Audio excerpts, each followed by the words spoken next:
டேவிட்ண்ண, சில பேர் பக்தி மார்க்கமாக இருந்துக்கிட்டு பணத்துக்காக எப்படி இல்லாமோ திட்டம் போட்டு ஏமாத்துறாங்க.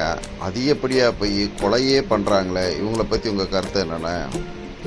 வேதம் சொல்லுகிறது, காண்டாமிருகத்தை உழவில் வேலை செய்ய வைக்க முடியுமோ, அதாவது விவசாயத்துக்கு வேலை செய்ய வைக்க முடியுமோ, சிட்டுக்குருவியை உன் குழந்தைகளோடு விளையாட வைக்க முடியுமோ, அதுபோல் அதாவது நம்ம வீட்டில் கோழி வளர்ப்போம், ஆற்று வளர்ப்போம், எத்தனையோ பறவைகளை வளர்ப்போம், அதே மாதிரி மாடுகளை வளர்ப்போம், விவசாயத்துக்கு யூஸ் பண்ணுவோம். இந்த ரெண்டு மிருகங்களும் இந்த குருவிகளையும் யாருமே யூஸ் பண்ண முடியாது. அதே மாதிரி துன்மார்க்கனையும் நீதிமானையும் தேவன் உருவாக்கி சில பேர்களை விஷ பாம்புகளாக கூட படைச்சி வச்சிருப்பார்.